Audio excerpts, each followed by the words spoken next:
And we're back on live. It is the Calder Cup Finals of the LGAHLPSN, and the series is tied 1-1 after the overtime victory last night from the Rockford IceHogs. They were up 4-2 going into the third. Hartford came back with 3 straight. Looked like they were going to win it late. Chiz Nasty ties it up, and then the game winner in overtime. And the Rockford IceHogs survive and do not go down 2-0 in the series.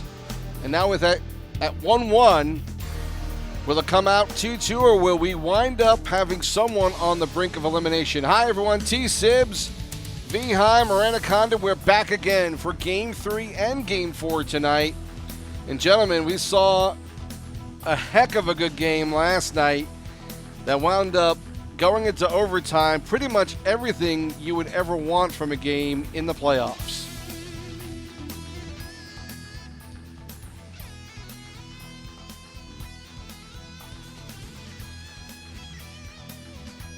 Defensive play, great offensive play. It had everything that you could ever ask for. It went to overtime. It was the series tying game for the Hogs. You know, it had everything in between. You know, it was a fantastic game to watch. The guys really came to play last night, and let's hope for more of the same tonight as we watch games 3 and 4 of the Season 2 Calder Cup Finals. Yeah, what we saw last night, Shiz, we talked to him after the game. He wasn't extremely happy with how he played, but, got to say as a fan, I thought he played extremely well, and he put up a hat trick, including the game-tying goal with only 13 seconds left in the third. As a viewer, what else could you ask for as far as bringing the drama and heartbreak for Hartford? And, then sets up the game-winning goal in overtime on a shot off the skate of G6, single G6, and we have a tie series. So one thing that, I may not know much, but I know one thing. Tonight we will not have a champion because we will be back for at least one game tomorrow, depending on how tonight plays out.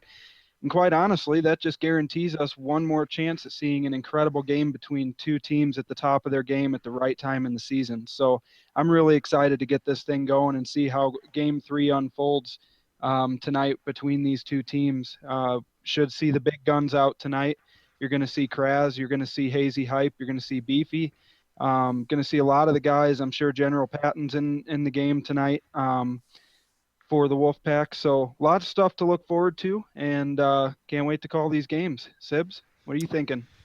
Well, I'm thinking that we have, we have some interesting lineups tonight. Again, not a lot of last minute changes, but some changes. And I actually was able to talk to Chiz Nasty a little bit earlier today while he was still putting together his lineups. He gave me a glimpse about what he was going to do, and he puts himself on right wing tonight for Game 3. On the other side will be Riney, and then, of course, Kraz getting his first shot here in the finals at center. And on defense, Goose Chuck and J Nasty 19. Schneider, who, was with the Blackhawks most of the season, came back down at the end of their season and is now a solid second option in goal for the Rockford IceHogs. And Schneider. Yeah, that is, I got to tell you, obviously a solid front line. And, Mike, it kind of seems like, Chiz is wanting to jump out, immediately, really try and put his big guns out there and at least try and get Game 3 in case there are any issues with Game 4. Yeah, I can't blame him. That's what I would do. I would go out and look to take Game 3 to go up in the series and put the pressure on Hartford and get them playing from behind in the series. Nothing works better in your favor than having the other team possibly squeezing a little bit. But then again, on the other hand, Big Beefy and company are all cool, calm customers, and they all really play a solid game. So it's tough to rattle their cage. So, they definitely are bringing out some offensive firepower with what I think is one of the top players in the league coming at him tonight in Kraz 18. Stanley's Cup is a good player. He's playing in game 2 for them. And it's going to be interesting to see, how this game 3 goes, and then after that, to see where the pressure lies on which team for game 4. Yeah, and Beefy, knowing him, I'm sure last night after that loss, they weren't happy, but they came back and took the lead late in that third period. And I guarantee Beefy's telling his guys, we should be up 2-0. Let's go out tonight in game 3 and game 4 and prove that we are the best team. And he's got a chance to help his guys do that here in game 3 since he's going to be playing right wing. Sibs, you want to go ahead and go through the lineups? We've got for the Hartford Wolfpack, Big Lammers at the goaltending spot. Back on defense, Vikes and Heinekens, who we see for the first time tonight. And as you mentioned, Beefy on the right side of the front line. McLovin will play left wing tonight, and Hazy Hype playing his first of the finals. He's a guy who this season played 24 games, 24 goals, 49 assists, a plus 46 for Hazy. We've had the chance to play with him a lot lately in drops and a little bit on NHL 17. And, I think we all came away from this saying this kid has a lot of talent, and he is a bona fide center in the AHL, certainly very well could be up in the NHL next season. And, they're not losing anything by having him in that center position tonight. No, they're not. And when he's flanked by a winger like Big Beefy, that's got to make him just that much better. Beefy really distributes the puck well. He has a great sense of puck possession. He likes to possess it in the corners, and work it into Hazy. They work really well together. They're going in both games tonight. And, I think they're definitely going to be a duo to watch. And they're really going to give the Hogs some fits tonight on the forward ranks for the Wolfpack. Well, they're getting close to going ahead. I'm sorry, Jonathan. They're getting close to starting to get into the room here, so hopefully we'll be getting going in a few minutes. Go ahead, VI. Well, I was just going to say, we talked to Beefy on, along with Blade Runner on Saturday night's show, and, I mentioned to him about the poll question he put up, who's the better player, Hazy or Beefy. I can tell you right now, when it comes down to this lineup tonight, it doesn't matter. We're getting to see the best of the best for each team here in Game 3. We get to see Enriney, Kraz, and Shiz Nasty, and Kraz was successful on the dot last series. So it's possibly a really good managing move by Shiz Nasty to give up the dot here, move over to the wing, and allow Kraz to take center as they play against the top line for the Wolfpack and Beefy, Hype, and McLovin. And I'll tell you what, with who's better, who's not, as far as Hazy and Beefy, those two, it doesn't really matter. They're going to be on the ice at the same time, helping the Wolfpack do what they do. And it's a dangerous combination for those two to be out there together. So it doesn't really matter who's better because they're both really good and they're playing on the same side tonight. Then Game 4, we have lineups, of course, for Game 4 already out. And so while we're waiting for 3 to start up, we're going to just give you an idea about what they're going to wind up doing in Game 4. For Hartford, they're going to go to Blade Runner and General Patton on defense. Big Lammers back in goal. At least that's what I have right now. And I believe the lineups are set, so we're good there. Beefy, McLovin, and Hazy again up front for the Wolfpack. For the Ice Hogs, it'll be Kraz still at center. Stanley's Cup will be on left wing. Camagraph on right. And then on defense, DPZ 3 at left D, Son 13 at right D, and the goalie again will be Schneider for this one. So, again, man, it's funny. You look at these lineups, you look at the starting lineups for both games here, and you're just seeing talent after talent after talent.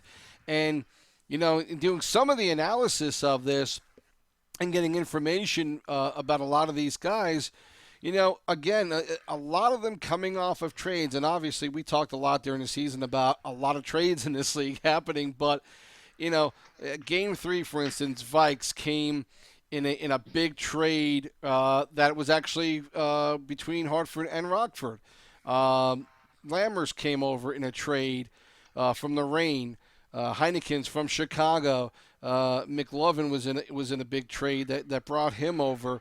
Hazy from the Pens back in May. So, you're seeing a lot of these players that were not necessarily draft picks, and it's part of the game. You guys know better than anybody else. Trades happen, and you have to build and rebuild. But it's amazing how many solid players these two teams were able to deal for, and maybe that says a lot about why they're there. These guys know talent, and were able to judge it and find pieces of the puzzle to make their teams. Well, yeah, especially in the AHL. I mean, you're constantly dealing, I don't know exactly how many guys these two teams had pulled up to the NHL this season, but, whenever your guys go up to the NHL or, which was the case for us last 2 seasons, we had spots that we had to fill right out of the gates. And, being able to scout those players and find somebody who's sitting on another team who you think may not be being used, that has talent and, targeting the right players and getting them into your organization to fill needs is a huge part of building teams in this league. And both these GMs have done that this season and bringing in very, very large pieces to their teams that have settled in nicely and are now really hitting their stride as members of their respective teams. They really are. But, we can sit here and say they acquired some really good players, but they let some really good talent walk out the door at the same time to get these guys. But clearly they felt that these were the right pieces to the puzzle to help them win a championship. And, to this point, we're, a couple games away, 3 games away, 3 to 5 games away from finding out who's going to win the championship. Both of these teams clearly made the right moves to get to this point in the season. And we'll see if one of these players, there's several players, there were a couple trades made between these two teams during the season. And there are several players, and we'll see if anybody in the lineup tonight, like Vikes, who was on Rockford originally, can make an impact on this game and maybe make Rockford wish that they hadn't traded him. That's another interesting storyline to watch tonight for sure. Sibs? Well, both teams are now in the locker room. As you can see, they're getting ready to go, and it doesn't look like there are any changes here. Looks like we've got everybody, as we mentioned, starting, and so the lineups are in, and these teams are about ready to go. And we're close to face-off here of Game 3 for the LGAHLPSN League, and we'll be starting this up shortly. I'm not sure what Rockford is waiting for to go in here, but we'll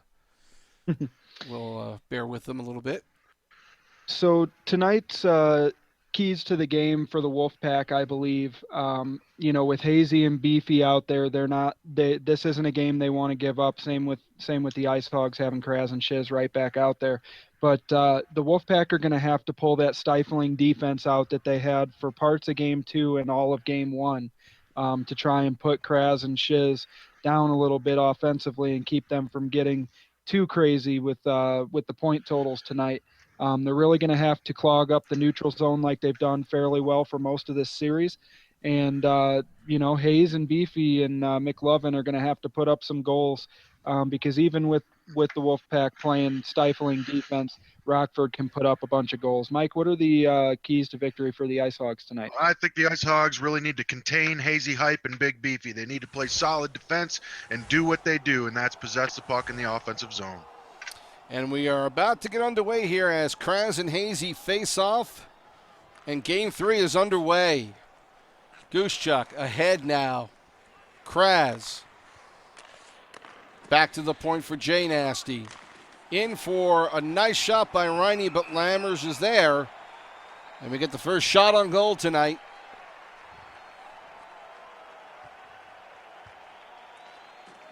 And Hartford with the face-off win, which they had many of last night, and Chiz was not happy about his performance there.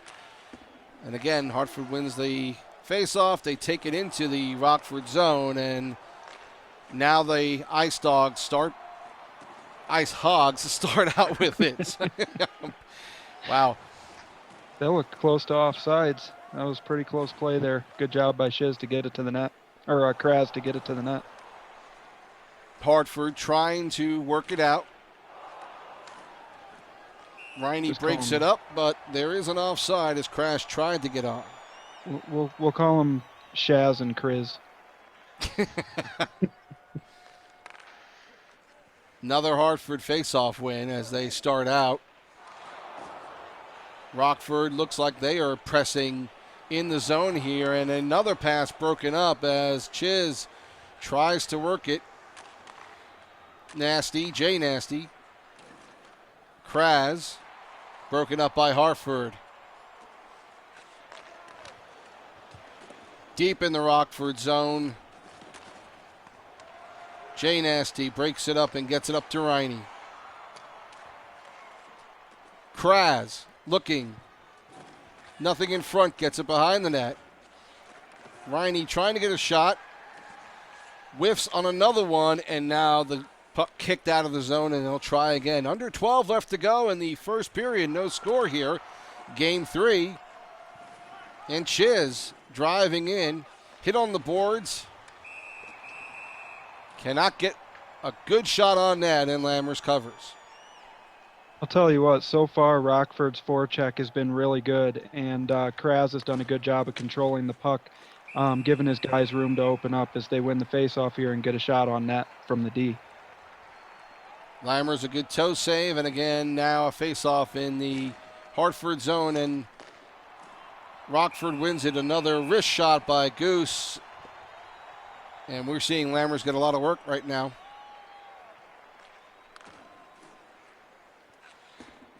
Riney. Back to Goose. Now Kraz trying to work it. Now Riney again into the corner. We're going to have a penalty called here. And this will put Hartford on the power play. First one of the night. Well, there it is again, Sibs. They got to stay out of the box. That's definitely, something that they tend to do a lot is, with their high pressure forecheck, they tend to take a lot of penalties. And, that's just something that they got to clean up in their game. And if they do, then I think they're going to be even more of a threat. Hartford trying to get something going. 1 minute left in the power play. So far, nothing happening for them, and they are offside. Face off again to the left of the Rockford goaltender, Schneider, outside the zone, and Hartford wins it. We're going to get another penalty called here on Rockford. They're Hartford towing a dangerous line right now as the LG Hockey Hotline crew goes to the box with them. Kraz for tripping, and now a 5-on-3 for 23 seconds, and Rockford able to clear it out. They'll get back to a one-man deficit now with 1:20 on this power play. Nasty, Jay Nasty now back up to Chiz, and he gets it out. 1 minute in the power play left to go. 7 minutes in the first period. No score in Game 3. Sibs, I'm used to sitting down here between the benches watching the game. How do you like the view? This is not where, a little higher up is not too bad, but this is not a good angle right now for us. We're going to get it back in a few seconds here as the Hartford penalty is over. And there will be now a face-off. Yeah, nice hit there. 6:03 left to go in the first.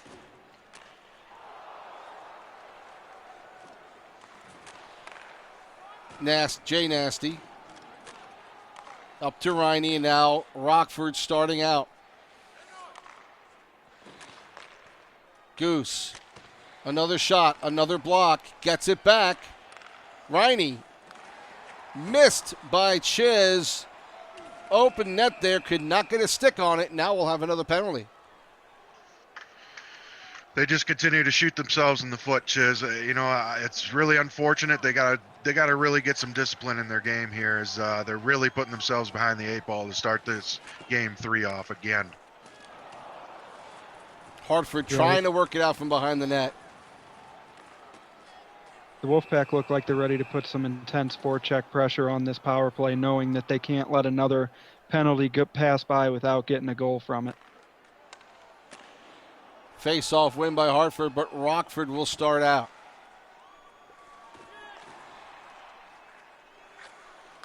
Hartford again trying to get something going. 40 on the power play. Shot in front blocked, and now Schneider with a save and able to get it to the right side. Rockford clearing out, and that'll do it for the power play. Perhaps. Another penalty called, and this will put Rockford on the power play in 2 seconds. And so now they'll get their first odd man opportunity. We are down to 1.5 minutes in the first. No score. Nasty shot wide. Kraz back to Goosechuck. Another shot and another good save by Lammers. Positioned well so far tonight. And we're going to get another Hartford penalty. Well, this is a great chance for Rockford here after taking 3 penalties with a minute-long 5-on-3 and a minute to go in the first to have a chance to get on the board and make everybody forget about the 3 penalties they took to start this game. 25 left to go in this period. Pass over to Jay Nasty is broken up, and Hartford controls with 10, tries to get out of the zone. Still being blocked. Now Kraz has it. And a pass over to Chiz, and Chiz Nasty puts Rockford up 1-0 in this game. Well, that is that relentless forecheck by Kraz 18. He is one of the best forecheckers in the game. A lot of their offense is created by his forecheck. He does a great job of getting right up on the puck carriers and taking the puck from them. That's a great job by Kraz. That's a great job by the Ice Hogs to get in there and get a goal in the dying seconds of the period and get a lead on this game as they're really dominating Hartford in that first period on time on attack. Really, the game itself is kind of in the hands of the Ice Hogs currently, and it really seems like Hartford is really collapsing towards the middle, which is giving Rockford the entire outside in the offensive zone, and when they got that much time and space, they're going to find an opening.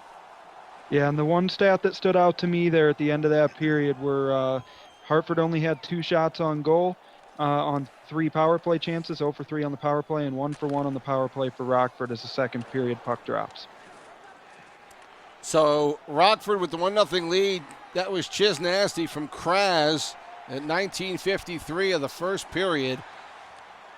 And so now Rockford still on the power play, but about to be gone. As Hartford comes in, a shot, great save by Snyder. Pretty much a breakaway on that. And Hartford still possesses in the Rockford zone. Still behind the net. Trying to get it to the point to somebody out there. And a nice pass out. And Hartford has tied this one. Beefy. Go ahead.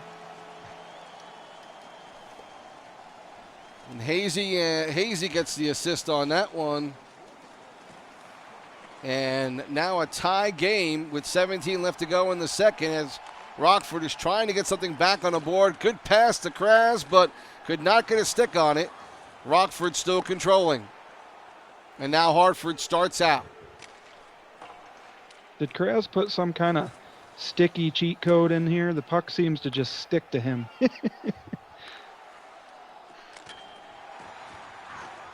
Little bit of post right there. You heard the clang, and Hartford gets away there unscathed. Puck drop deep in their zone. They win the faceoff and start out again. Goose up to Riney. Back to Kraz. Broke it up. Now Hartford starts out. Good team defense there.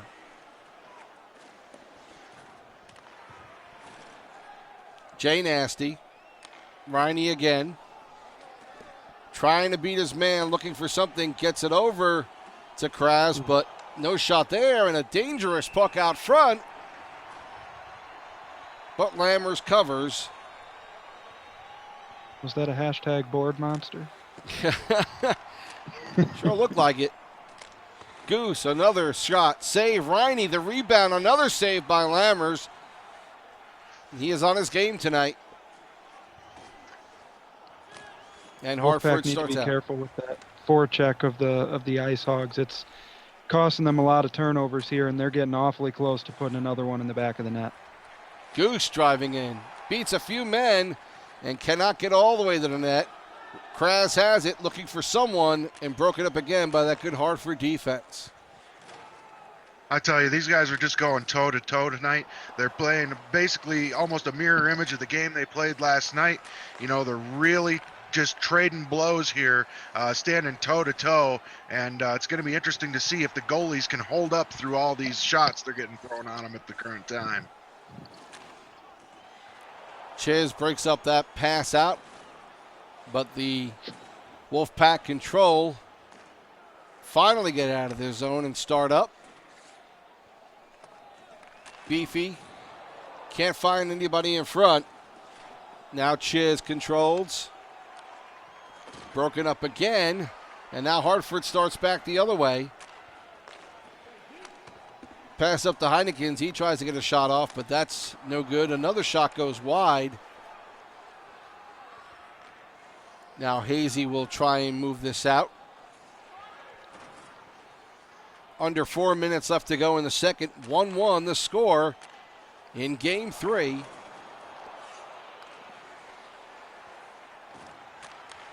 Beefy gets it out. And again, another steal by Goose. He gets it to Kraz. He's got 3 men to beat.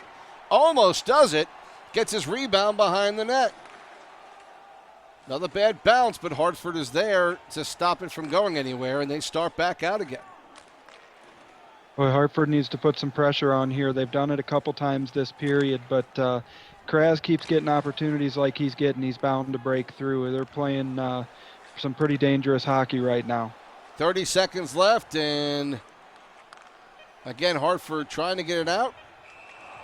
But another penalty now being called with 6 left to go, and Hartford will go on the power play. Try and get one last opportunity here off the faceoff. It is cleared. Chiz is not able to make a play there, and so we stay tied here at 1 apiece.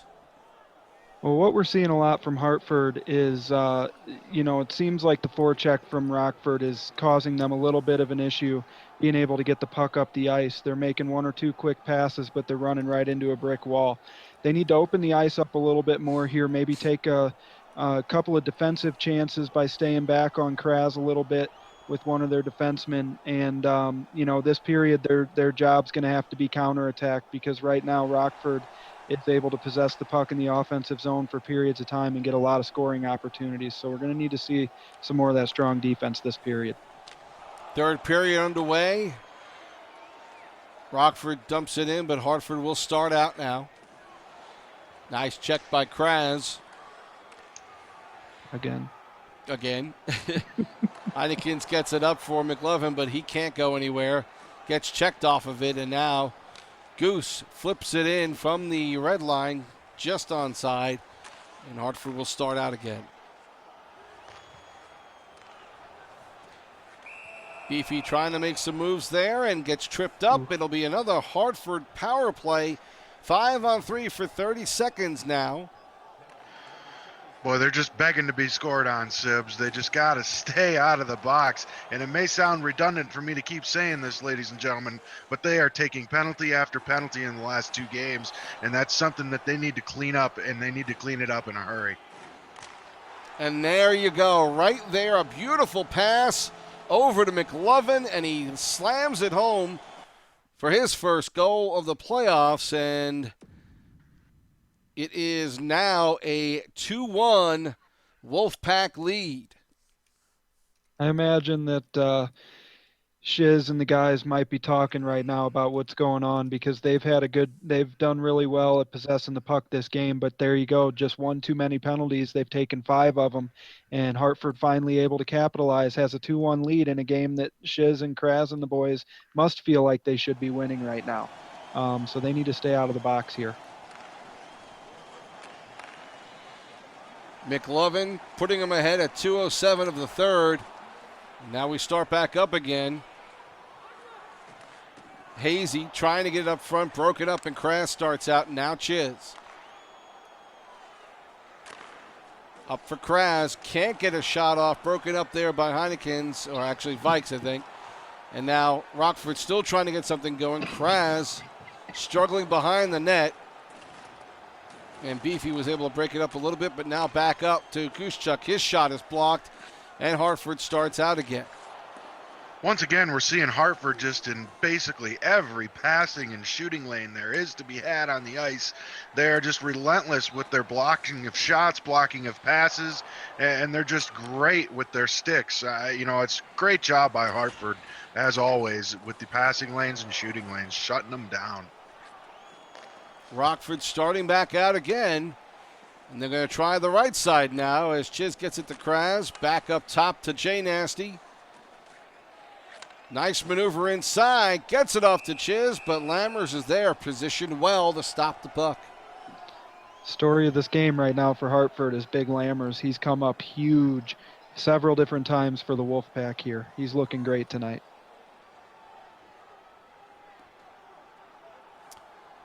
The last goal that Schneider gave up, that was a tough one to defend, but he has also been pretty solid for them tonight as well. Off the face, a little floater, and that'll stop play.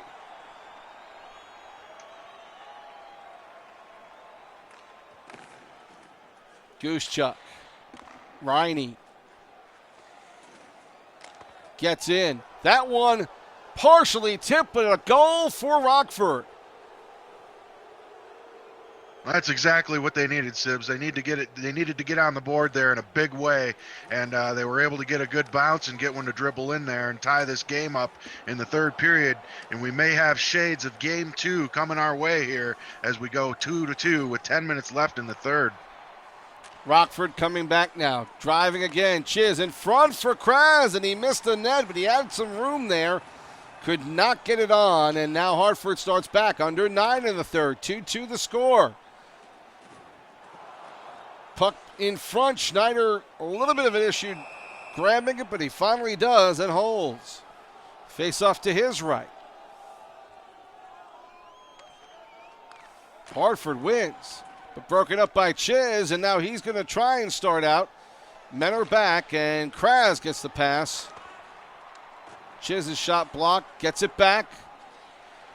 Tries the wrap, no good. Now broken up by the Wolfpack, and they'll start out again. But now Riney catches it, breaks. Backhander, saved by Lammers, and a big save there, keeping them in this one. What a great play by Heinkens there. I think he just got enough of that shot to poke it off his stick and cause him to go to the backhand and not really get a good piece of that shot. That was a great defensive play by Hartford. Fast and furious, here is the action. Riney now trying to get something going. Kraz in for Chiz. Good shot on net, but again, Lammers there, and he has been solid. 11 saves, as you can see, so far tonight for Big Lammers, and some big ones there. Hartford now trying to start out. Throws it into the zone as we approach the 3-minute mark here. And it's icing. It'll be back in the Hartford zone. And tonight, face-off so far pretty even at 14 apiece. Rockford now trying to do something with it. Hartford gets it back. They're starting. Throws it in behind the net. Goose gets Riney, but not perfectly. Now Kraz back to Riney. Bounce pass off the boards. It almost gets kicked in by Lammers, and he'll hold. Well, you can already see that the EA overtime goals are already starting to look like they might be wanting to creep out here. We are at 50 seconds left to go in this third period. Hartford trying to get something going here. Shot goes wide and high of Schneider. Beefy gets it back inside for McLovin. Now Beefy again. Looking for something, for somewhere to go. Gets poke checked by Goose. And he starts out with it. Now Riney and Rockford coming back. 26 left to go in the third. Hartford gets it back now. Driving. And a tip And a floater goes past Schneider, and that will put Hartford in the lead. And that was a tough, tough goal to give up. Again, I can't fault Schneider for that one. No, you can't at all. It got deflected in front of the net and ended up going into the far post there. That's just a product of getting the puck at the net there. A goal with 19 seconds to go in this third period. Let's see if Rockford can get it done here. They got 19 seconds to get a goal. We are high hype right now. And again, McLovin, his second goal of the period, second of the game. Vikes with the assist, and now Rockford trying to get something going. Hartford possesses the puck. 12 left to go in the third. Still holding on to it. Rockford trying to get something going now. Long pass out to Riney with 5. Poke checked off. And again, no play there on net. Good defense by Hartford. And they go ahead and take this game 3. Well, Hartford stole one there, in my opinion, Sibs. That game was all Rockford as far as offensive time goes, shots on net. They had everything working for him, but Big Lammers really stood on his head and came up big when they needed him most and was able to bring home the win for Hartford. That's a great job. They stuck with it. They really kept plugging away, and in the end it was a lucky bounce, a good bounce. They created their own luck, and they got one to go into the back of the net for the winner with 19 seconds left. That's another great game by Hartford. They did get, kind of worked in the offensive zone, but they kept their cool. They kept calm. They kept chipping away, and eventually they got the game winner with 19 seconds left. I would have to say, based on what we just saw, Big Lammers came up huge for the Wolfpack. They played extremely good defensively, but Rockford was pouring the pressure on, and every time that there was any kind of defensive lapse, Lammers seemed to be in the right position to make a big save. And I think that's the story of this game. Was Rockford looked like they were poised to win one, but the Hartford defense was able to clog the lanes just enough. Lammers was able to make some big saves. And like I said, going into the third, Hartford needed to capitalize on a counter attack, and Beefy did just that by possessing the puck in the offensive zone, moving it around a little bit, finally getting a shot off that got deflected and went in the net. And sometimes that's all you need to get a goal. Well, an interesting game. It was started off in the first period with a goal from Chiz Nasty from Kraz late in the first period to put them up 1-0. Rockford on top in the first. And then it was the Wolfpack able to come back with a goal from Beefy on an assist from Hayes. Ties it at 1. Third period, Wolfpack starting out the scoring from McLovin at 2:07, putting Hartford up 2-1. The Ice Hogs came back, tying it up at 2 with a goal from Riney, from Goosechuck, and Kraz.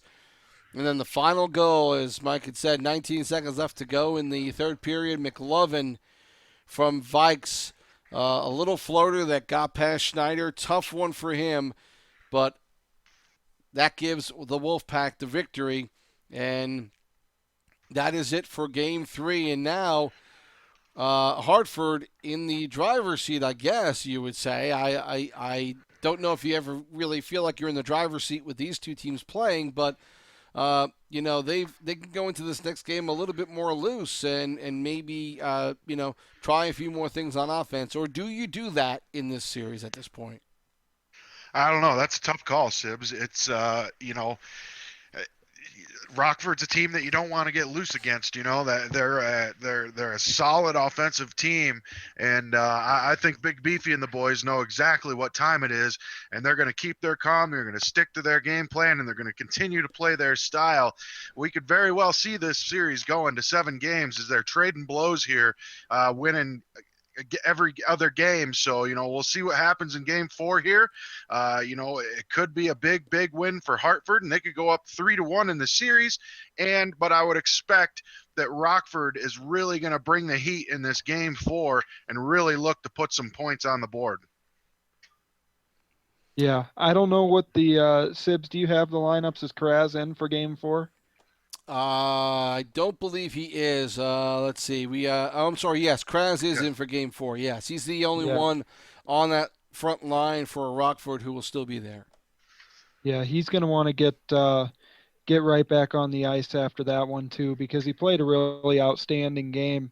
Wasn't able to finish on some of the good chances that he got himself, but he was a huge reason as to why their time on attack was so strong for the Ice Hogs that game, and they did get a lot of offensive chances. And he's not too far from breaking through. So I'm sure in this next game he's going to be out there with a vengeance, trying to get this done with Camagraff and Stanley's Cup. And then, of course, Schneider back in net, and on D Peasy and Son 13. We will see McLovin, Hazy Hype, Big Beefy, and then General Patton and Blade Runner GT for the Wolfpack, along with Big Lammers again.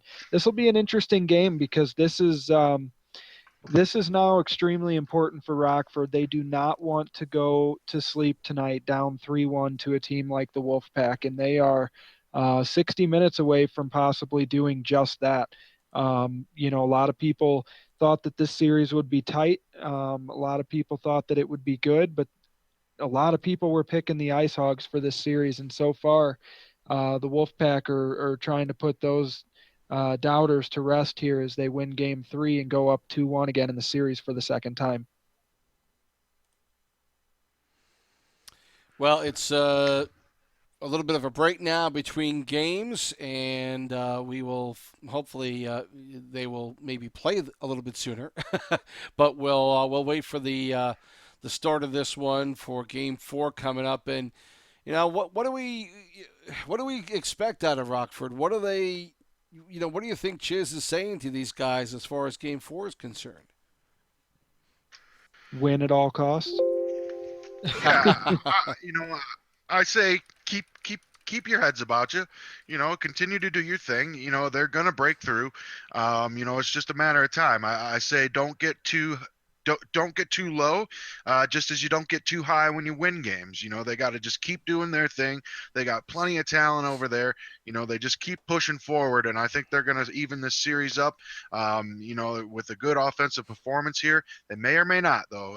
Big Beefy and the boys are really bringing the defensive heat this series, and like I said, their lane play and filling their gaps is second to none. Hartford really does a great job of getting in every lane. It's just super impressive to watch. But I think if Rockford really sticks to their guns here and tries to get, maybe more shots on net instead of just the time on attack, really start flipping some pucks in there and making the goaltender work. But they are coming up against Jonesy in this Game 4, so that's a tall task as well to beat that goaltender. So we'll see if they can put any in the back of the net here. We'll take a look at the goals in a little bit, but again, I think we saw where Rockford again was controlling the play, but much like in the first couple of games, not a lot of shots on goal early on. It took some time for the offense to get going, and I think you guys even alluded to that. It took some time for the offense to fire up on both teams and for the neutral zone losses to diminish and start getting the puck deep in the net, deep in the zone. And I think again, it took a little bit of time for this game to warm up, but once it did, we saw a lot of good puck movement by both teams, especially Rockford. But again, much like in Game 1, they could not find that last pass to get a good shot on the net, and it looked very much like a carbon copy of Game 1. It really did, Sibs. It was, uh, the Ice Hogs had the entire outside in the offensive zone, and Hartford was giving it to them. They were allowing them to come down in and cycle in the corners and cycle back up the boards. But they would go out and pressure the puck, and once that puck left that person, they would collapse back down into the center and really protect the house well. They were doing a great job of kind of just rearing out, challenging the puck. The puck would get past, they'd drop back into the slot. They were doing a great job of going out and returning, and they were keeping it all to the outside. I think that the key to the next game is if they give that to Rockford again to start trying to get some shots in on net. Just flip it at the net from the point, get some wristers going in there. No need to take the big bomb slap shot from the point, because as we all know, if that gets blocked, that could very well go the other way for a odd man rush.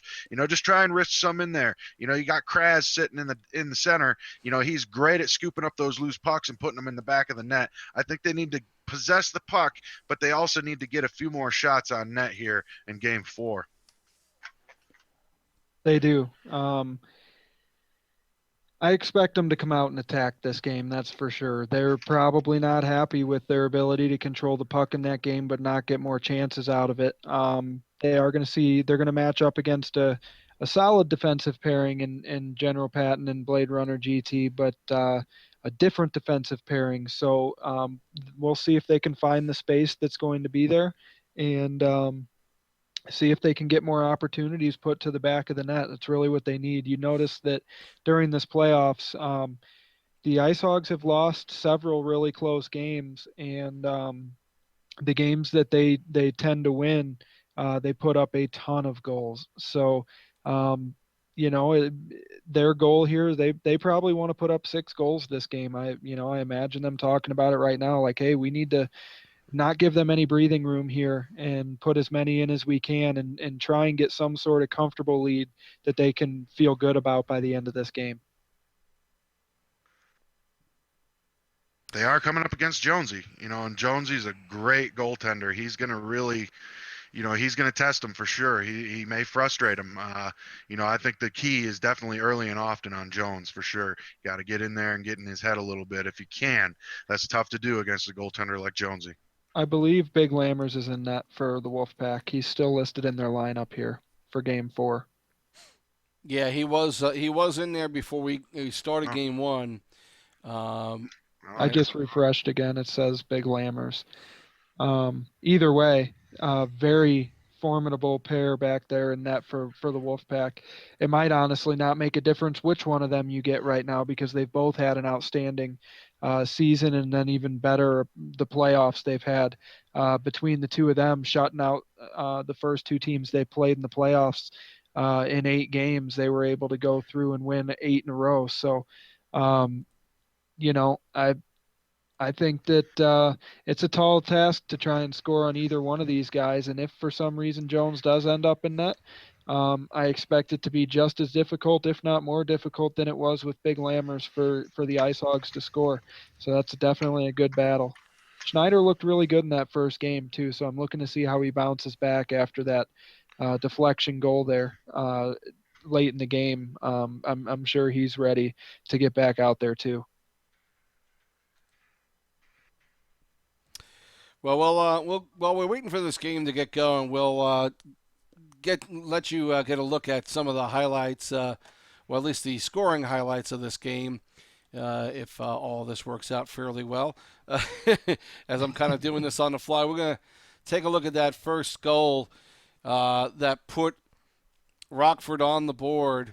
And again, Hartford had some difficulty getting it out of their zone. Chiz with a nice knockdown, maybe a high stick, but was not called. And then there for the rebound off of the Kraz pass that was partially blocked. And so that gave Rockford the 1-0 lead. And again, Chiz, he could play any position. I think it's pretty interesting, how talented he is and how much he can play wherever he needs to play. And that opened the scoring at 1-0. That's what we had in the first period. And then now in the second period, Hartford driving, and the Wolfpack were able to find a way to get one past Schneider. And it was Beefy there on the left side of Schneider, ready to pound that one home. And that gave this game a 1-1 tie. And going into the third period, the Wolfpack with some momentum. Beefy all over the ice today, guys. He really stepped up and played a solid game. He was everywhere in this one. Yeah, I mean, he's just, leading by example.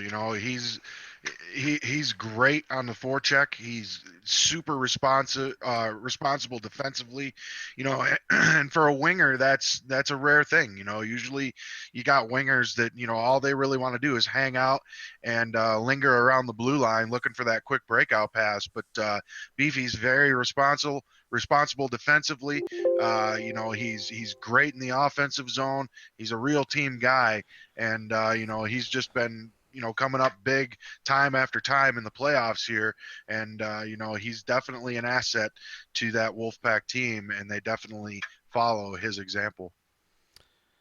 Score tied at 1, and we go into the third period. And early on in the third period, it is a good opportunity for the Ice Hogs. I'm sorry, for Hartford, uh, as they are able to break up a pass out. And on the power play, great pass over to McLovin, and he puts it home to put Hartford up 2-1 in this game. And at that point, Rockford calling a timeout and trying to regroup, and they did that a couple of times, really at the right time. They got the breaks when they really needed it, and they thought it over and were able to get the group together and figure out what they were going to do moving forward.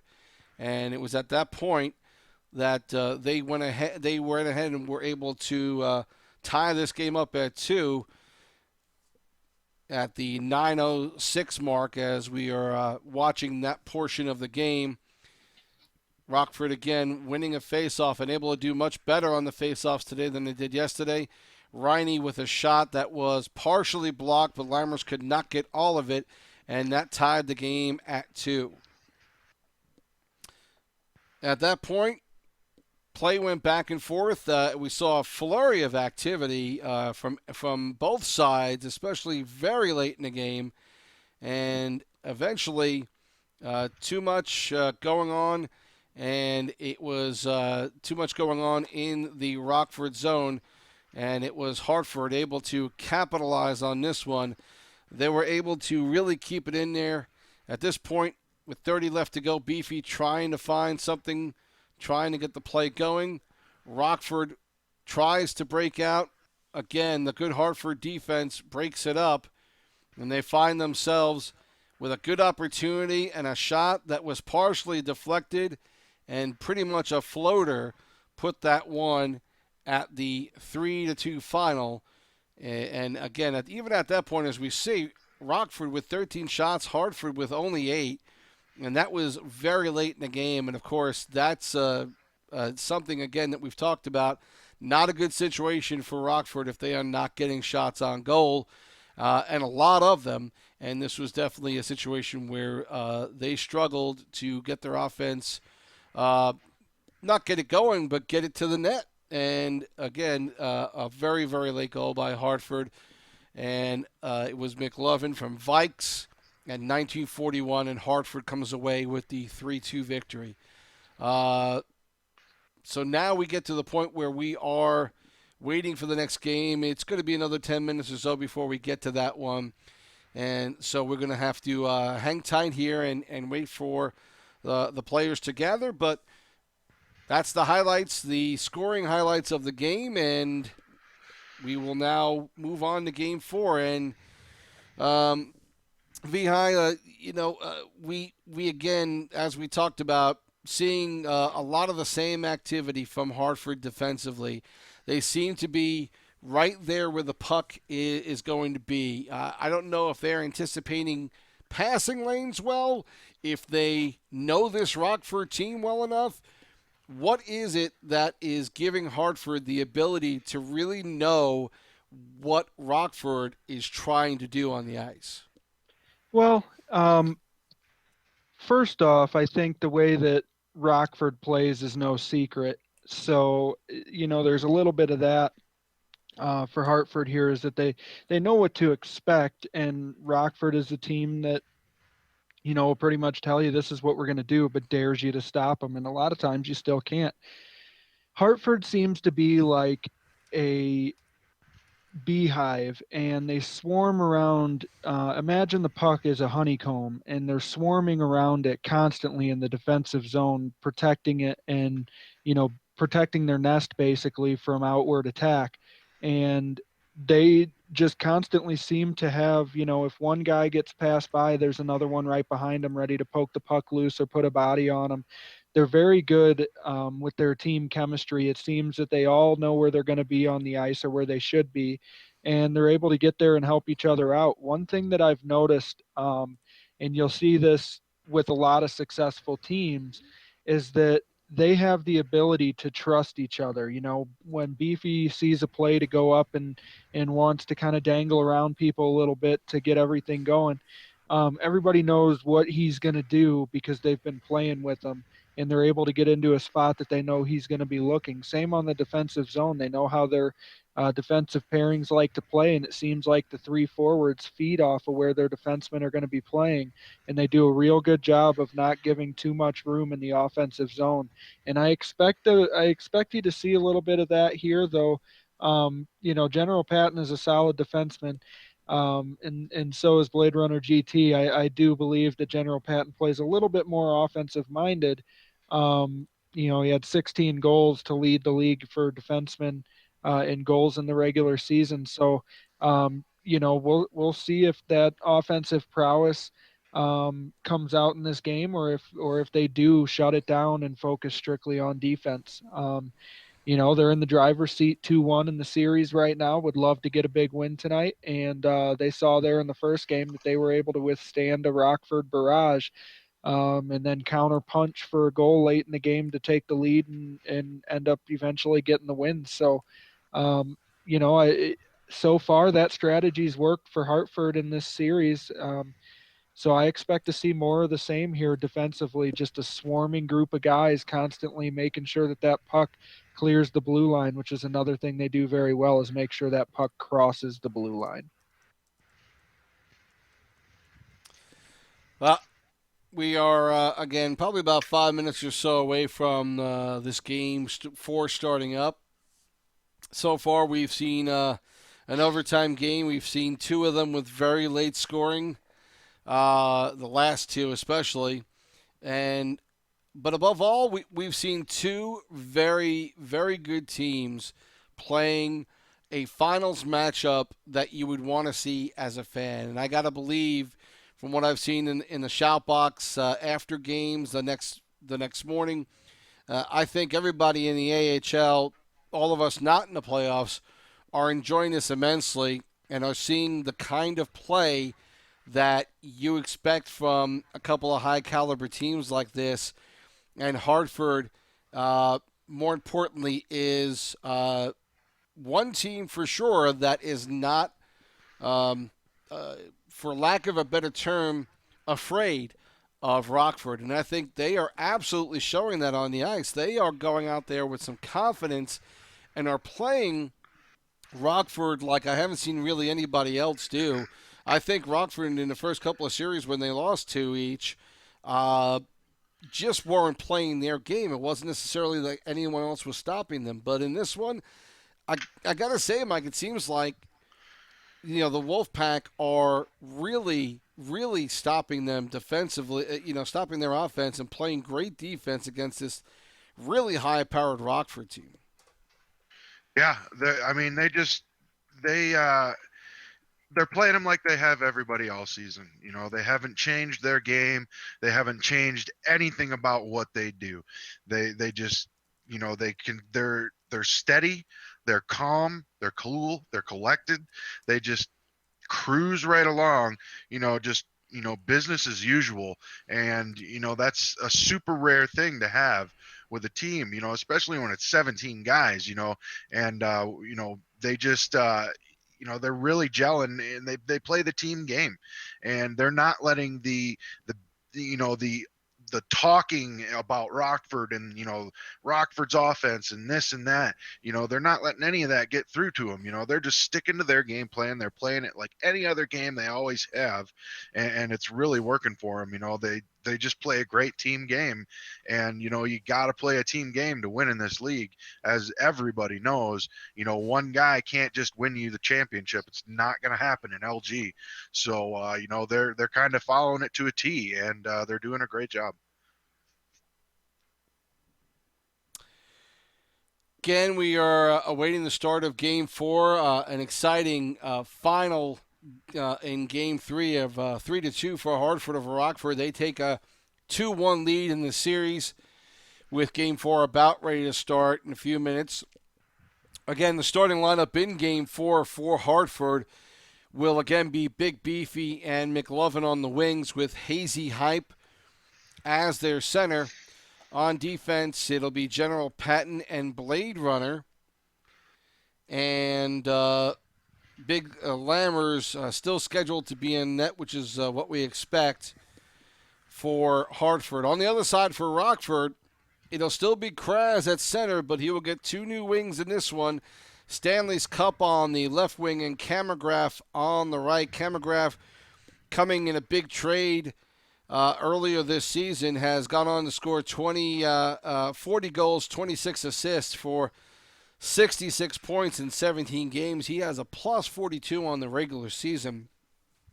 On defense, it'll be DPZ 3 and Son 13. And Son, we've seen many times in the season, solid player, came over from the Marlies back in the beginning of May and has done nothing but been fantastic for them on defense. 7 goals, 22 assists in 20 games, a plus 38. He has 3 goals in this playoff and is at a plus 13 so far in this playoff run.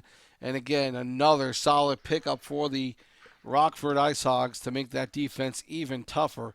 So that's your starting lineup for tonight. We are still awaiting a gathering of players, and I think it's going to be within the next couple of minutes. Hopefully, we'll see the locker room fill up, and we'll get going on this one. But these are games that are not only draining to the players, but to the announcers as well.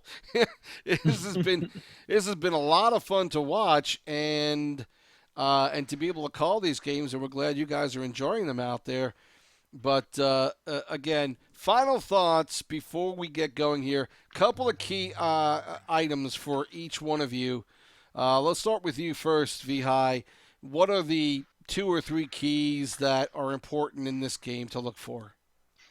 Well, I think, again, what you're going to need to see from the Wolfpack here, their 3 keys to victory are going to be that swarming, solid, blanket covering defense that this entire lineup seems to be able to play. We're going to need, McLovin had a huge game there in Game 3. It'd be nice for them to get Beefy and Hazy to have a great game here with them and get an offensive attack. I think they need to get a little bit more offensive zone possession. That's their second key. And the third key here is, shut down Kraz. He was shut down fairly well in Game 3 there, but it is tough to shut him down for long periods of time. And they're going to have to do it in a big way here in Game 4 if they want to have a 3-1 series lead at the end of the night. Mike, what are the keys for Rockford? Well, offense, and a little more offense. They got to get in there. They got to create shots and scoring opportunities along with their offensive zone time. They always get in there. They always have time on attack. But I think they need to work the puck maybe a little bit quicker. Maybe get it back up to the point and get it right to the net immediately instead of trying to look and wait. Maybe get a little bit of urgency. I mean, they still cycle the puck like nobody else. Nobody does it better. But, they need to get in there. They need to get shots to the net along with their time on attack. And for the Wolfpack, I think it's going to be super important for Blade Runner and Teal to really shut down offense of the Hogs. They're really going to have to they're going to have to be on their game to really get it done and stop that offensive attack from the Ice Hogs. Still waiting for everyone to gather. There are a couple of players for Rockford who are maybe a little bit late to the party, and hopefully we'll get them on board soon and get Game 4 going. There's again, it's just talk about the talent of these teams and guys that have come up and just been part of this team. Just in this game again, we'll talk a little bit about this more about the trades. Hartford, up on the front line, you've got Hazy, who came over from the Pens, McLovin from the Ice Hogs earlier this year. Back on defense, General Patton was from Stockton, Blade Runner from Providence. Big Lammers came over in a trade from the Ontario Reign. So other than Beefy, these guys came over. Their starting lineup, 5 out of 6 coming over in trades. Very similar for Rockford. Some of it. Camagraph was also in that trade that brought McLovin back over to Hartford. The Marlies sent Sond over to Rockford, and that's been a great pickup for them. DPZ came over from Providence as well. And, of course, Stanley's Cup assigned back in May to the Sarnia Sting, cleared training camp, and then found himself on Rockford as well. And Schneider, an NHL pick that has now been sent to Rockford to try and help them win a championship. But, again, so many trades and so much building your team through that method. And we talked in a few shows earlier this year that it seemed like there were a lot of trades, and you wonder, how a team like Albany, for instance, making, dozens of trades every week, or at least it seemed that way, you say, okay, they can't get any cohesion going. They can't get any kind of chemistry between players. But it looks like these two teams did enough trading where they were able to give their team enough time to gel, and they picked up the right players that were able to get them where they needed to be in the playoffs. And, man, that is a tough combination for any GM to be able to do. And somehow both of these teams started out with great talent, and maybe Hartford even more so, making trades that really pushed them over the top and got them to this championship run. Well, it's all about making them at the right time, Sibs, and finding the right guys, like you said. You got to find guys that are going to come in and not disrupt your chemistry, and when I say chemistry, I don't mean on ice chemistry. I mean your locker room chemistry. That's super important, the way that you communicate with your teammates. You can't have somebody coming in and just disrupting all that.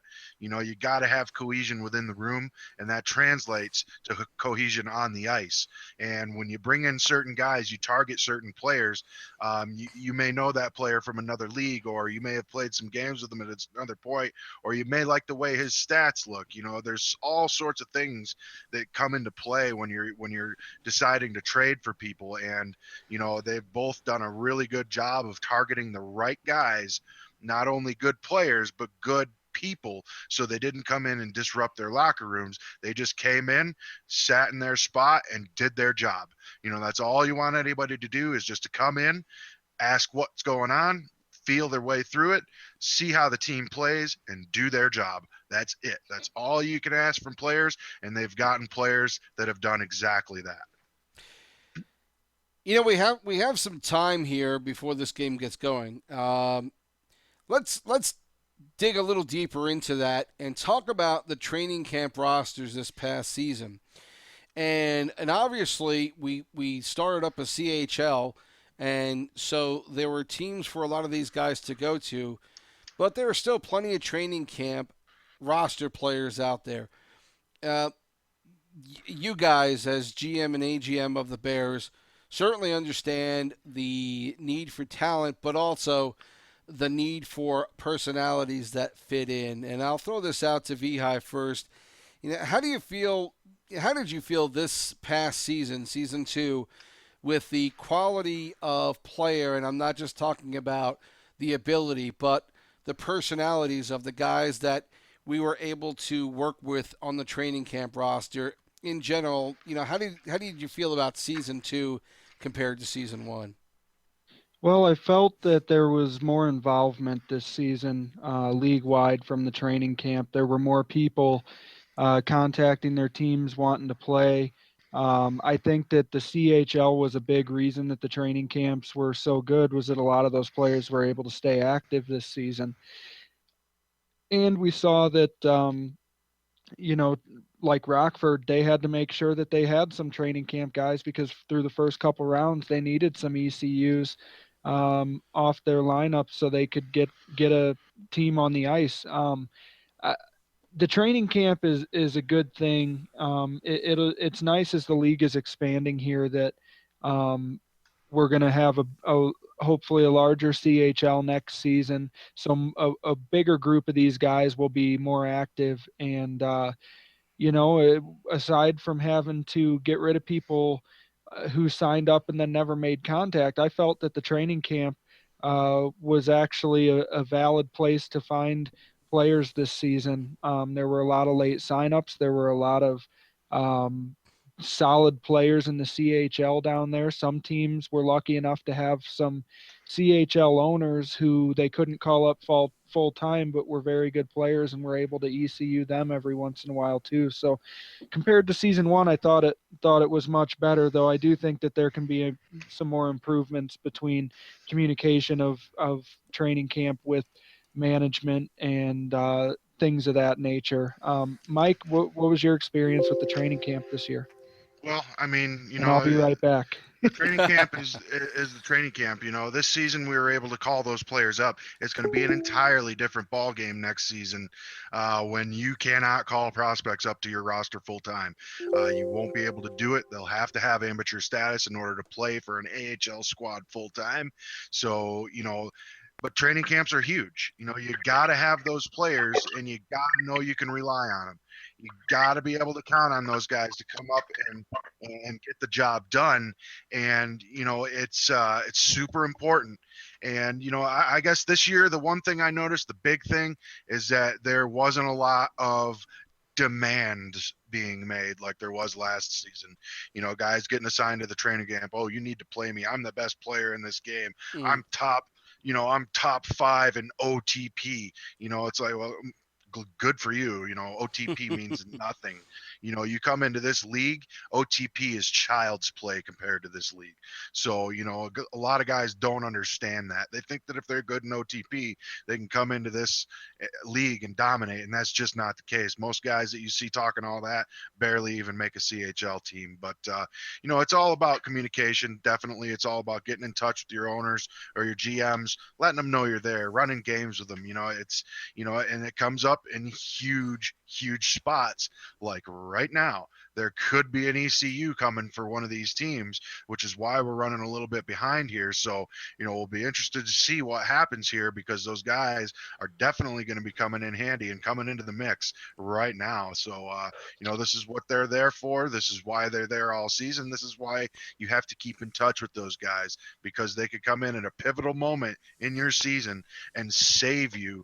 And just like so many guys did for us this season and last season, you got to have the guys you can count on. Yeah, and as I'm back, this is a situation coming into game 4. Rockford's now down 2-1 after losing that game, which now that we're talking about possible ECU here, that win in game 3 by the Wolfpack, it could look even bigger here depending on what happens. It is not an ideal time for Rockford to have to track down an ECU down by 1 in the finals here against a team like Hartford. Well, they're about ready to start gathering into the room now, and it looks like all of Hartford is in, and the folks from Rockford are starting to gather, and we'll find out whether or not, we know that they're ready to go, Rockford. We don't know if they have everybody. We're going to find out. Well, we'll see how, if Hartford can just continue to hit the ground running here. They have the same forward group in Big Beefy, McLovin, and Hazy, but, they're switching up the defense here, and they're bringing in General Patton on left D and Blade Runner, and they're two extremely good players, and they play together a lot, so I don't think they're going to skip a beat here defensively, but we will see as they face this high-powered Rockford offense. Okay, so we're okay. So it looks like they're going to do a little bit of a switch and put Stanley's Cup on right wing in for Camograph, and it'll be Advanced Human who will play in this one. And I've played with him plenty of times, and he is a solid player. Advanced Human? Yeah, Advanced Human. It's not something I've ever been called, but. Yeah. Tough situation here. Not only does it look like Camagraph's not going to be there, but Stanley's Cup has to move from left wing to right wing. I hope it doesn't affect any kind of chemistry that they might have had. It really certainly hurts that they're not able to get their regular winger and Camagraph out there because he is an extremely good player. That's an unfortunate change of events there for Rockford, but as we said, those training camp guys, or possible if this is a substitution, I don't know if they're is this an ECU guys or is this a substitution here? Is this a training camp guy? This is an ECU. It is an ECU, so there you go. Exactly what we were talking about. These guys got to come in when it's at the highest stakes possible and do their job, and we'll see how this guy can fill in for Rockford. Well, this game is about ready to get underway. Both teams are in the locker room as we switch over live to see them get ready now. And no other changes have been made, but you do see Advanced Human in there on left wing. And he will now start, and Camograph has been scratched. We'll find out why maybe later, but for now, we got a Game 4 here to watch and to call.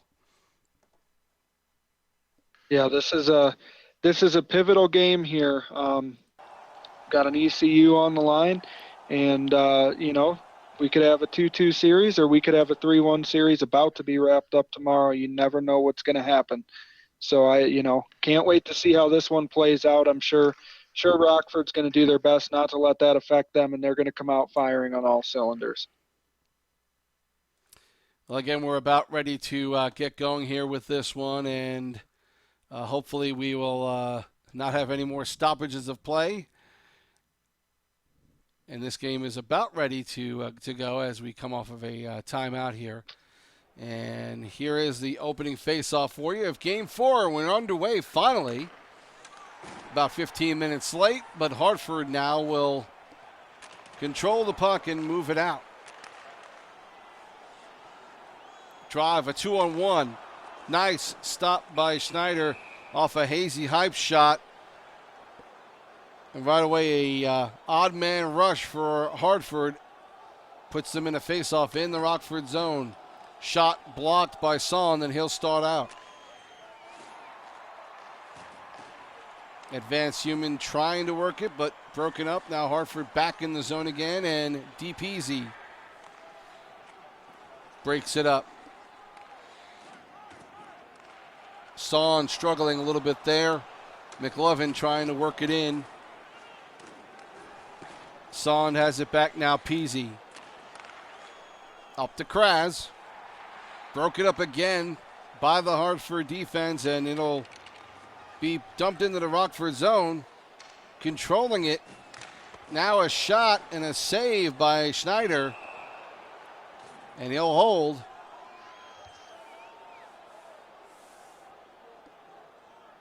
Face off to the right of Schneider. Won by Hartford. Trying to get something going. Back of the net. Beefy. Now back up to McLovin behind the net. Rolls back out to Beefy. Now a shot by Hazy. Another save by Schneider. And Rockford will start out. Advanced. Gets drilled, but Rockford holds on to it. Shot is a save. And Stanley's Cup with a part of an open net, but was not able to get it on there. And it'll be another face-off in the Hartford zone. Peasy trying to get the puck somewhere, and now the elusive putting it through the boards play. Stop play. And I hope they fix that glitch in 17. Seems like they have, at least in the beta.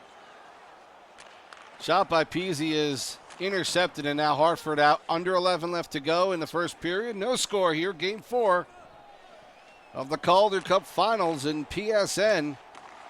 Another shot from the point, saved by Schneider. Blade Runner getting one off. And that'll keep it in the Rockford zone for another faceoff. Hartford wins this one. Son controls for Rockford now. Up to advanced. Another breakup. Another good defensive play by Hartford. All over the Rockford offensive line. And again, play broken up, but there will be a penalty coming up on Hartford. Delayed. Pass back out to Son. Gets a shot off, but Lammers holds, and we will have a power play here. The first one of the game for Rockford. Peasy shot. Save. Almost slips past Lammers. He holds.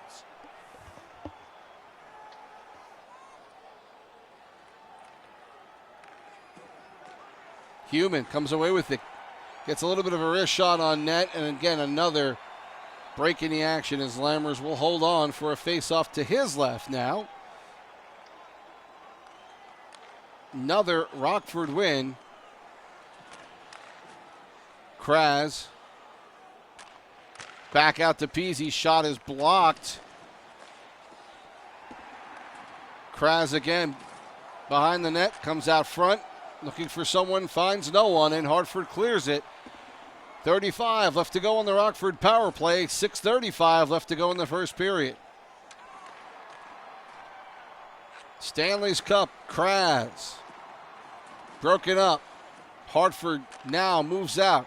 We hit the 6-minute mark in the first period. Still no score. Blade Runner back over to General Patton. Now Patton lifts it out into the Rockford zone. Onside, but the Ice Hogs will control. Kraz dumps it in almost on net. Hartford trying to get it out. Struggling a little bit. Now able to move it. Pass out to the point, broken up, and now taken again. And a beautiful save. Slot shot right on Schneider, but gets the blocker on it, and Rockford starts out again. Stanley's Cup. Over to Kraz. Can't get a shot off. Gets a rebound now. Another shot, and Lammers with another save. Positioned well. Rockford still holding on to it. Shot from the point. Son gets one on net. Lammers will hold. 1:02 in the first period, and action is back and forth. It looks as though Rockford's starting to settle in a little bit here. They were kind of timid at first, but it looks like they're starting to get used to each other and start to move the puck the way we know they can. But that Hartford defense is still just rock solid. You know, we're looking at kind of the same thing we saw in games 1 and 3 here. A little timid to start off in the first period. Shot on net to Schneider as the period ends. He makes the save, and we will remain scoreless after one. 6 shots on goal for both teams. Time on attack pretty even. This game right now looking very even. The Rockford Ice Hogs had one power play but could not connect, and it is maybe a little tighter than the first game that we saw. Well, this one's right down the middle, Sibs, and I say the key for Rockford is to continue doing what they're doing. They're starting to come together a little bit here. Try to get the pucks into the net, really start to cycle and get pucks to the net. Don't hold it too long in the offensive zone. I say their key is to get pucks on net, but Lammers is playing a really good game as we start the second period. We're underway in the second now. Hartford controlling, but now Kraz intercepts and starts out. Another pass intercepted. Hartford now going the other way. McLovin dumps it in. Looking for Beefy on the other side. Tries to get it up front, but no one's there, and Rockford starts out. Rockford's having a difficult time solving this Hartford defensive puzzle so far in this game. Hartford has that relentless forecheck and have a train running behind to pick up the puck every time somebody comes in the zone. So we'll look to see how this affects both teams here in the second period as Rockford needs to get something going. Now they're going to have to penalty kill on this one as Kras takes a penalty and puts the Hartford Wolfpack on the power play, as we will watch from his penalty cam. No, that's a penalty on us. We have 2 minutes in the box. Stanley's Cup killing some time, but now Hartford coming back the other way, and it looks like we're going to get another penalty. And Hartford now 5-on-3 for 116. This is a huge opportunity. Patton, Blade Runner, tries to get in front. Beefy controlling. Gets it in the slot. Shot. Save. Loose rebound, but now cleared out. 35 left to go on Kras's penalty. Still on a 5-on-3 for Hartford. They start out with Patton deep in the zone. Whips it around the boards. Beefy tries to get it in. Pass broken up, and now they find Kras coming out of the box on a breakaway. Backhander scores. Kras right out of the penalty box grabs the pass and scores a shorthanded goal and an early lead for Rockford. That's a great job by DePizzi there, being aware, knowing that Kras was about to come out of the box and feeding that puck right up the center of the ice to him to hit him for that breakaway. And that was a great finish by Kras, going with the backhand on far post to beat the goalie. So Rockford takes the 1-0 lead here in the second period. We hit the 12-minute mark. Hartford trying to get something going offensively. McLovin's over there with Beefy. Now Hazy trying to control. Gets out in front, broken up by Peasy. Now Kras out to advanced. Hartford coming back in. Beefy trying to find someone. Broken up. And advanced tosses it out. Kras loses the puck. Hartford starts back the other way. We're under 9 minutes left to go in the second. And now Kras intercepts. Advance in the corner, looking to get it back out. He's knocked down, and Beefy's going to get called for a penalty, and that'll put Rockford on the power play. That's a really rough penalty there, Ed, and it looked like a solid hit. But Rockford back on the power play and have a chance to add to their lead. Hartford coming in. Trying to get something going. It was a good thing Sond got that stick from the bench after breaking his stick, as he used it there to break that up and turn Rockford back out of the zone. Schneider plays it down the ice. There won't be icing on this. Under 7 now left to go in the second period. Rockford trying to start out. And now Hartford back the other way, dumping it in.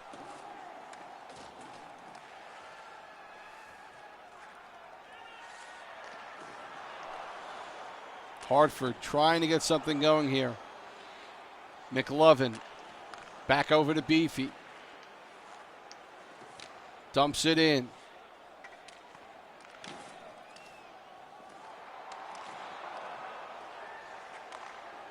Now Rockford starts back out with Advanced Human. He dumps it to the right side for Stanley's Cup. Son keeps it in, but now Hartford starts back out. I think Hartford just needs to settle down a little bit here, Sibs. They're kind of all over the place.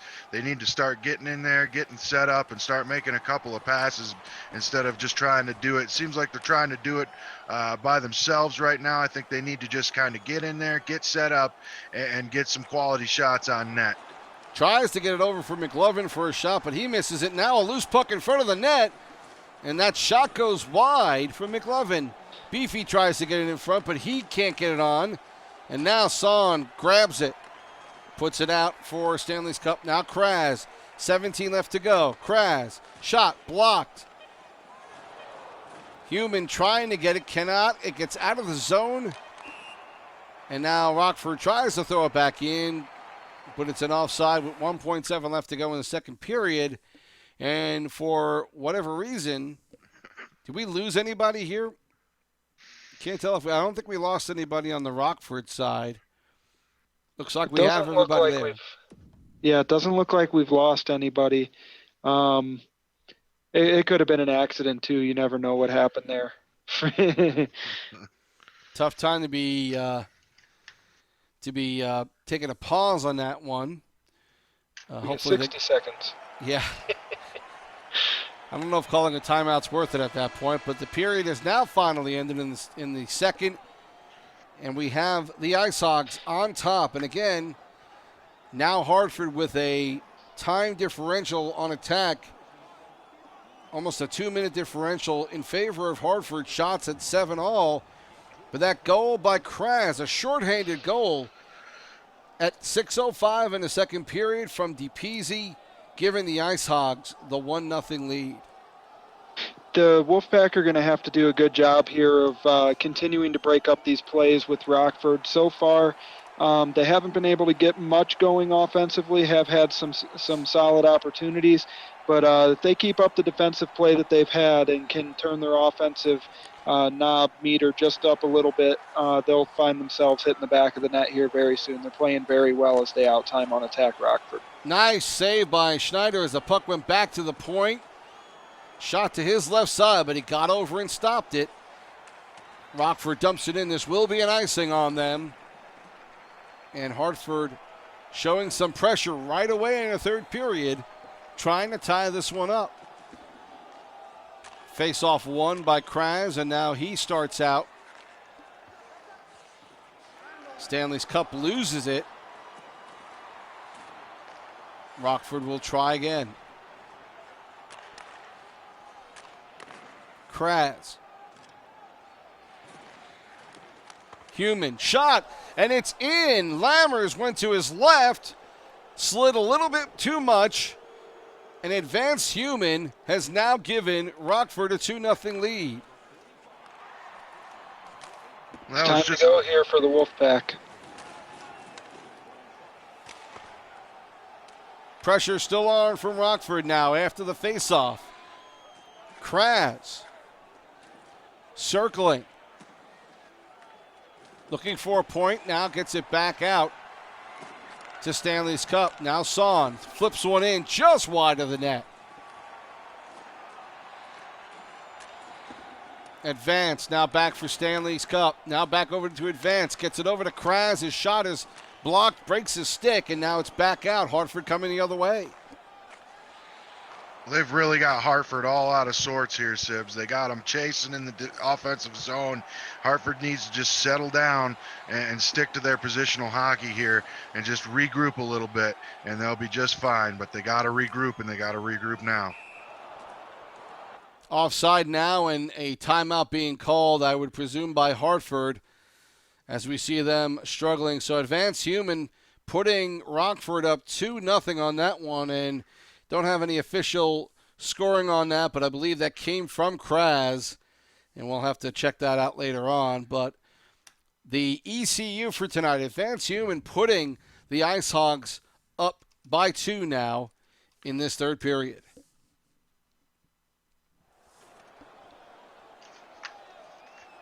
Yeah, and, Rockford getting a goal out of their ECU tonight is huge for them. They want to hang on to this lead to even up the series. But you can bet Hartford's about to unleash the Hounds here and try and get back on the board pretty quickly. Hartford now possession broken up, and now Kraz trying to go back the other way. He's got Human. Advanced Human pulls up with the puck, gets it back out to Peasy. Peasy loses control, goes back over the line, and they'll have to regroup. Now Hartford coming the other way after a big hit on Stanley's Cup. Back up for General Patton. His pass is broken up by Kraz, and now it comes the other way. Under 8 minutes left to go in the third. Advanced. Kraz. Son flips one on, blocked. Hartford trying to come back the other way, but a good defensive play puts them offside. I smell the frustration starting to mount here for the Wolfpack as they can't seem to get past the blue line for the Ice Hogs here. They're trying really hard, but Rockford's defense is standing up tall right now. 5.5 left to go. Pass in front, and that is a beautiful pass and a gorgeous goal. What a play by Blade Runner, picking that pass off, taking it in deep. I'm pretty sure it was Blade Runner. He picked that pass off, drove it in wide, and was able to get that pass through over to the left for the one-timer, and they got one in the back of the net there. That's a huge goal for Hartford as they try to make a push to get back into this game, guys. Yeah, and just as I said, they're about to unleash the hounds, and they've got defensemen jumping up in the play on that one. Able to get that goal off of a great read on that puck and getting it across the ice. That may have even been General Patton who picked that off. I'm not quite sure here. You'll have to go back and look at the replay, but It was number 47. so yeah, it was Blade Runner then who gets credit for it. Now Rockford trying to keep the puck in the Hartford zone. Coming up on the 3-minute mark in the third period, 2-1 Rockford. Stanley's Cup holding on to it, trying to get it over to Kraz, but to no avail, and now Hartford trying to get something going. Rockford controls, 2 minutes left to go, third period. Pass, broken up. Beefy could not get it in there, and now General Patton starts back out into the Rockford zone, looking in front. Tries to wrap puck left back of the boards, and now Rockford starts back out. 50 seconds left to go. Third period. Stanley's Cup with a backhander breakaway, but could not put it home. Now Hartford trying to get that tying goal. 35 seconds left to go. Hazy with the wraparound attempt, no good, and again another retry by McLovin is no good. Stanley's Cup now has Kraz. Passes off to Kraz, and that puts it away. Kraz with a beautiful shot, and that will seal the deal for the most part as the Ice Hogs now take a 3-1 lead. Well, that's just a great job there. They caught the Wolfpack being extremely aggressive there like they needed to be and took advantage of it. Coming down to 10 seconds left to go in this game. And it looks like Rockford will even this one up at 2 games apiece. The time expires, and Rockford able to really control this game. And quite honestly, guys, this almost looked like a role reversal. They were playing tremendous defense. They were the ones who were stopping Hartford from being able to do anything offensively. And they played about as good of a game defensively as you could expect from any team. Well, just like we They said, sure did. they're going blow for blow here, guys. I mean, this thing it has all the fixins for 7 games. I don't see it going any other way. They're trading blow for blow. It's game after game. They're swapping games. This thing is shaping up to be one hell of a series. Congratulations, Kraz, on the 190 takeaways and the plus 200 on your player. Well, Thank you for the feeds for both games. yeah, absolutely. Thanks to Kraz and to everybody else who's been able to stream for us for these games, and we hope you guys have been enjoying it. We have covered 2 tonight, and we are still at a deadlock, 2-2. Going into games 5 and 6 tomorrow night. And again, just to recap the scoring, and we don't have an official scoring here to help us out, but we're going to give Blade Runner, I guess, credit for that goal since it seemed like it was number 47 who put the Wolfpack on the board. But no scoring in the first period. Just to quickly recap it, get to the second period at 6:05. It was Kraz, shorthanded from DPZ, that put the Ice Hogs on top and on the scoreboard and in the lead at 1-0. Third period, Ice Hogs again put their second goal up on the board, take a 2-0 lead off of Advanced Human, tonight's ECU for the Rockford Ice Hogs. A last-minute sub gets the goal, assisted from Kraz, and again Rockford up 2-0. The Wolfpack come back at 14:38 to make it a one-goal deficit off of what we believe was a goal from Blade Runner. We'll get that verified. And then, again, late in the game, while the Wolfpack are driving and pushing, led to an odd man situation, and it was the Ice Hogs with Kraz again from Stanley to put Rockford up for good at 3-1. Guys, quick thoughts about this game, and it really did, like I say, to me, it looked like a reversal of roles here, where Rockford, Mike, just absolutely dominated defensively. Well, it took them a minute to get going, honestly. I thought that first period was kind of, I don't really want to say sloppy because these teams are so good, but for lack of a better word, the first period was kind of sloppy. It took them a little while to get going. They didn't quite have a good feel for one another. But as the game went on, you could see that they were really starting to feel out each other and see how they were going to be moving the puck, and they really started to move it well at that point. But great game. It's a low-scoring affair, and Rockford did just enough to get the victory in that game. As it really didn't feel like the Wolfpack could really get anything going because Rockford kept them on their heels the whole game and kept them chasing the puck. So hats off to Rockford on a great game. They gelled at the right time in that game and were able to pull out a victory in the end. Yeah, and I think player of the game has to go to Advanced Human there, coming in on 2 minutes notice to ECU in Game 4 of the Calder Cup Finals for LG, and putting up a goal there, huge goal. I believe game-winning goal, as I think he was the second goal of the game for Rockford. So he scores the game-winning goal. So comes in and gets a player of the game nod as an ECU, which Rockford desperately needed. The Wolfpack started that game pretty strong and got a lot of offensive zone possession early in that game, and were able to stifle the Rockford offensive attack there for a little bit. And it looked like the Wolfpack might be poised to take a 3-1 series lead, but as the game unfolded, Rockford slowly unfolded their wings and took flight, and they did really well on keeping that Hartford offensive attack to pretty much nothing, with the exception of the late goal and one or two late wraparound attempts. It was a very good game by the Ice Hogs. Started out a little tentative again, had the ECU in there. It took them a couple minutes to get their chemistry down, but once they did, they played an outstanding game and tied this series.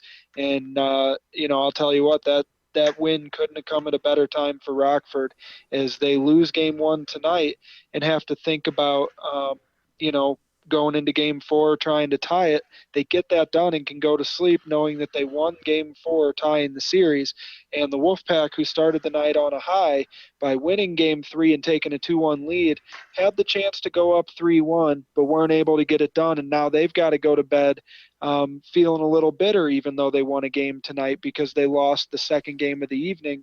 And now the series is sitting right back at a dead heat, right where we started. And it's a best of 3 to see who wins the Calder Cup final here in Season 2. We'll recap the scoring for you in a minute. And, it looks like it was McLovin who actually got that goal. So Blade Runner, as we said, was the assist on the pass there. but it was That's what I McLovin. was talking about. Yeah, Sorry. I forgot to make myself clear. that's okay. 47 was the one on the left making the pass. I couldn't see who got the one-timer off. Right. So, and we'll take a look at these goals in a second before we get out of here. At least the third period goals, I think we can probably bring to you guys um, and give you some recap here of what went on. But another, I mean, I tell you what, we are just being treated to some amazing games at this point, and it is quite interesting to see the level of competition, and we're not hearing, we're not hearing a lot of or any hate really, or any like the kind of chirping we may hear in some other leagues. We are hearing a lot of respect from everybody, and and it's interesting how much these guys really do appreciate how each other plays, and man, it shows because these games are so tight because they know that they need to be on and they cannot make mistakes, and both teams have responded when they've needed to, and this was just another game where Rockford had to respond, had to come back with a strong game, and they did it. So, hey, Mike, I have a question for you. Now we've gone through 4 games here. We have seen Greeno and who's his defensive partner? They're all running together now. Wade Farmer. That's Wade right. Farmer. Greeno and Weed Farmer have both played 2 games. They played game 1 and 2. Beefy, Hazy, and McLovin have all 3 played 2 games. So those 5 players are out until a potential game 7. Shiz Nasty has played 2 games. He played 1 last night and 1 tonight. Kraz has played 2 games. Where do you go from here as the Ice Hogs and Wolfpack? Tomorrow night is going to be a story of matchups, I believe. We have seen the top lines from each of these 2 teams twice. So games 5 and 6 are going to have lines 2 and 3, or 2A and 2B, or 1B and 1C. However you want to put it, these teams are really good. But the Ice Hogs have Rhino, who they can throw out there, which is really a key for them in their offensive depth. But where do you go from here on matchups, Mike, after seeing that most of the players we saw tonight we will not see until a potential game 7? Well, I think you got to go with who next in line is. For Hartford, I definitely think you throw Patton and Blade Runner back in there. Give them another shot to redeem themselves after that game. I know that's probably not sitting very well with them, so I'd put them right back in the first game tomorrow night. Let them get a little redemption. As for the forwards, the blind ref. You got Wall-E, I believe, can play another game here. So there's definitely some options. And as far as Rockford goes, they still have, several players, several of their big guys, and King of Kush being one, Camograph being another, that haven't even played a game yet. So, if they can get those guys into the lineup, if those guys can somehow find time to play in the finals here, that's definitely going to be the way they're going to have to lean. But it's, obviously you can't go with the guys you have gone with twice, and it's set up that way for a reason. So, but there's still plenty of guys that both teams can go for. But if it were me, I would throw General Patton and Blade Runner right back in there to start the night off on the defensive pairing for the Wolfpack, and get right back at it and get some redemption. Yeah, and for games 5 and 6, we're really going to have to see what availability looks like, and hope that there aren't any ECUs needed tomorrow night, because these last 3 games, or possibly last 2 games, depending on if one team is able to sweep tomorrow night, are going to be absolutely huge. And that does guarantee, by the way, tomorrow night that we will have 2 games, as the series is tied at 2. This series is definitely going 6, and we'll find out tomorrow after game 6 if it will be going 7 or not, which I have a sneaking suspicion it probably will be. These teams seemed awfully balanced. And just like Sib said, this game here, Game 4, the way that this one ended, it seemed to be the Ice Hogs taking some notes from the Wolfpack defense and clogging the lanes and getting themselves some counter punches in and scoring some large goals to win that game. Sibs? Hey, we'll pick it up here with the Ice Hogs leading 1-0, and now into the early in the third period, where they are able to win a face-off in their own zone and head out with it. Stanley's Cup starting with it, trying to get something going, and again, Rockford moving it out, but finally able to get it up to Kraz, and with numbers, Kraz with a tries to get a pass off, deflected to Advanced Human, who was able to put a puck on net and give Rockford the 2-0 lead at that point. And it took a little bit of time in the third period. Again, Hartford then really tried to pour it on and get something going. And it took them a little while to be able to press enough to make something happen. And they finally were able to get something going in the third period around the 14-minute mark after a timeout. And get that highlight for you here shortly. Off of a face-off, we're able to get something happening. And let's see. Love doing this on the fly. Always a lot of fun to get something going here. But let's get to that Hartford highlight as they get a pass in front. A nice play by Blade Runner, moving it in and getting it over to McLovin for the one-timer to the right side of Snyder, making it a 2-1 game. And again, right after that, Hartford putting a lot of pressure on Rockford, trying to make that game-tying goal, and really having some issue with trying to defend Hartford. But again, Rockford able to make something happen offensively after some good play in their own zone. They get it out to Advanced Human, up to Stanley's Cup, and over to Kras for the one-timer to put this game away with a final of 3-1. And so those are your last three goal-scoring highlights of the game. And again, we want to thank Kras for being able to stream the game tonight and give us a chance to look at it. Games 5 and 6 tomorrow. Final thoughts. You're up first, Mike. Let's go. What are you looking for these next two games?